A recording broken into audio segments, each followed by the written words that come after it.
This is Ming the Money Alchemist. My intention for this podcast is that it amps up our manifesting game for this year. Each call will play with a topic related to money, and we'll have a practice, and we're going to have some fun around it. Please join me, and we're going to have a great time. Hey everyone, welcome to November. Did you guys vote? Such a wild day, huh? Well, thanks for joining me. I thought what I'd do this month maybe is do some podcasts on gratitude. As we know, gratitude is the ultimate in receiving. So whatever we're grateful for, it's still all linked to money. So I thought I would tell a real story about a young man who shared his manifesting story with me. It's very cool. I don't have all the details, but he shared enough with me that I can tell the story by memory. And it's all about how he manifested the perfect partner. It's a really cool story.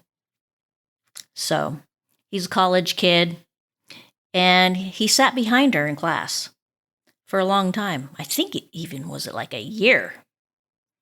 Then he saw her on Instagram, and he saw pictures of her with her sisters or with her family, and he was looking at all the pictures going, wow, how cool would that be to be part of that family?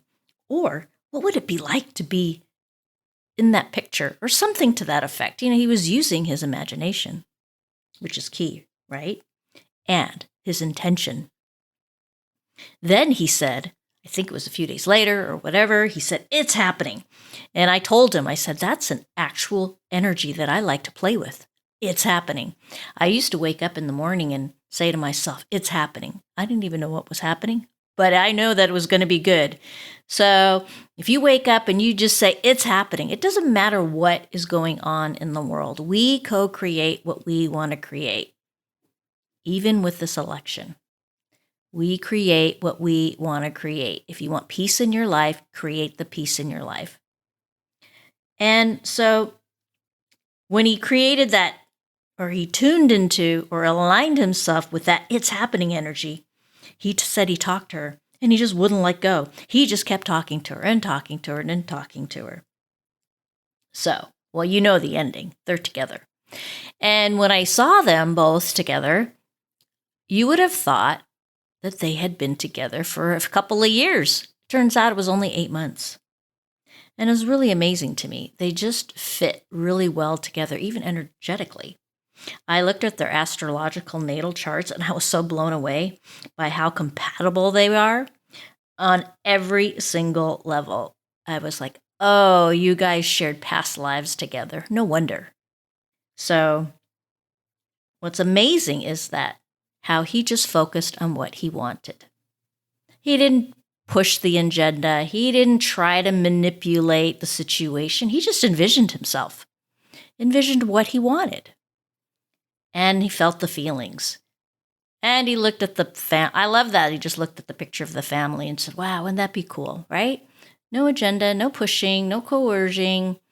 And she's got a pretty strong will of her own. I don't think that girl would have been talked into anything. So, she's got Jupiter in her first house.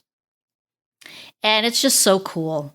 But it was such a good example for me to think about, what is it that your heart is desiring? What is it? Think about it. I mean, even their money houses mesh together, right? So how exciting was that? The guy's got Jupiter in his money house. So they just go so well together. I'm just so happy for them. So I wanted just to share some stories of gratitude. If you have one and you'd like me to share it on air, I would love to. Just shoot me an email at ming@themoneyalchemist.com. I want to focus on these stories this month as we come into Thanksgiving, which has always been my most favorite holiday of the year. Even when I was young in high school, I just loved it. I loved coming together with people and just saying what you're grateful for. And again, that's my practice that I do every morning with my puppy Jolie. I do the I am grateful for. And I'm so grateful for her that she's in my life and that she's happy, healthy, and joyful. So this week, let's think about what we're grateful for. Even with whatever turmoil is going on in the planet, let's focus on what we want to create.